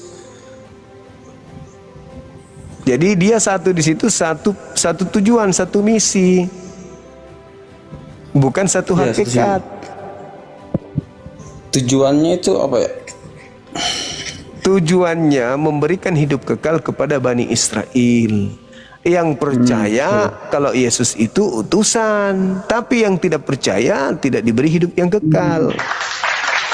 Itu kan tadi Yesus mengatakan tuh, hidup kekal itu adalah mereka mengenal Engkau satu-satunya Tuhan dan mengenal Yesus Kristus yang Kau utus. Berarti hidup kekal yaitu mengenal Tuhannya Yesus sebagai satu-satunya Tuhan dan mengenal Yesus sebagai utusan Tuhan, sebagai Mesias. Jangan dikenal sebagai anak haram. Jangan. Anak haram. Kenapa anak haram, Bang? Kan orang Yahudi menuduh Yesus itu anak haram, dipikir ibunya berzina iya. dengan tentara Romawi, kan gitu. Maka Tuhan Lempar membelanya. batu ya, Bang. Ya, maka Tuhan membela Yesus. Dia bukan anak haram.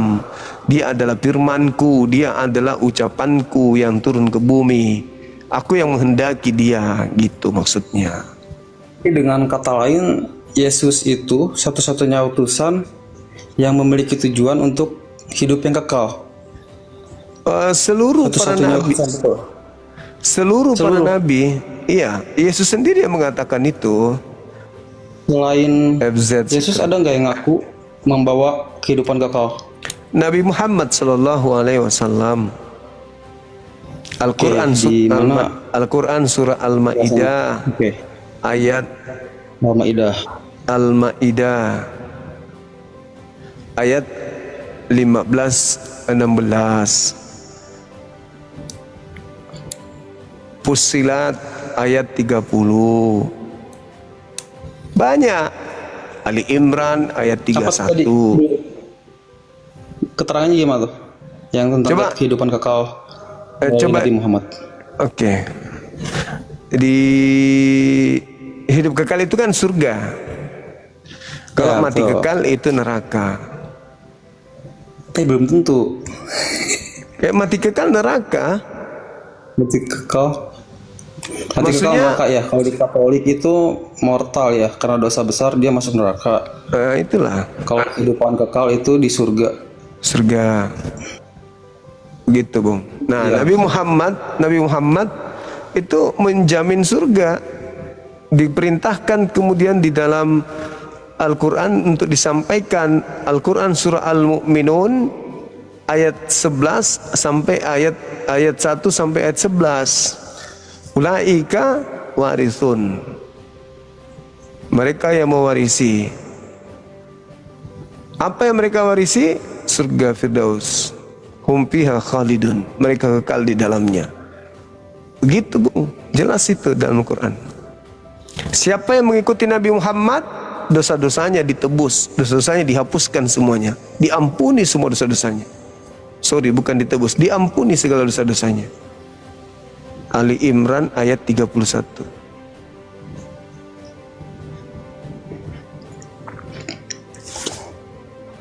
Begitu. Jadi Masih argumen yang tadi awal, yang ketika mana? Bang Zuma tadi bilang yang harus menganggap Yesus sebagai utusan, maka dia akan dapat hidup kekal ya. Iya, betul. Tapi sedangkan di ajaran yang tadi kata Nabi Muhammad, itu kan beda ajarannya Yesus sama Nabi Muhammad. Sama. Bagaimana? Jadi yang benarnya mana? Kok bisa sama? Sama ajarannya. Di dalam Al-Quran surah As-Saff, Nabi Isa mengaku utusan kepada kaumnya Bani Israel. Yesus hidup kekal bila mana orang itu percaya kalau dirinya adalah utusan bagi Bani Israel. Ya sama bang, gak ada bedanya. Justru kami memperoleh hidup kekal Lebih ke itu. karena kami percaya Yesus utusan Tuhan untuk Bani Israel. Dan kami percaya Tuhannya Bani Israel adalah satu-satunya Tuhan. Jadi kami percaya, berarti kami memperoleh hidup yang kekal. Nah itu mah lebih ke apa sih? Pemikiran atau teologis bagaimana menganggap Yesus ke dunia kan? Kalau berdasarkan ajaran-ajarannya gimana bang? Ajaran Ya, Yesus, bagaimana cara berdoa, bagaimana cara beretika gitu di dunia ini supaya iya. Ya, luar biasa teman-teman sudah mendengarnya dari awal sampai selesai, dan harapan kami silakan tinggalkan komentar terhadap apa yang saudara dapatkan dari diskusi ini. Baik pro dan kontranya silakan berkomentar sehingga mungkin dapat dilihat oleh orang banyak di luar sana, sehingga mereka yang sedang belajar menemukan kebenaran dan mengambil keputusan-keputusan yang tepat dan baik sesuai dengan iman mereka. Jangan lupa untuk sebarkan video ini sehingga lebih banyak orang belajar tentang kebenaran. Sampai jumpa di video berikutnya.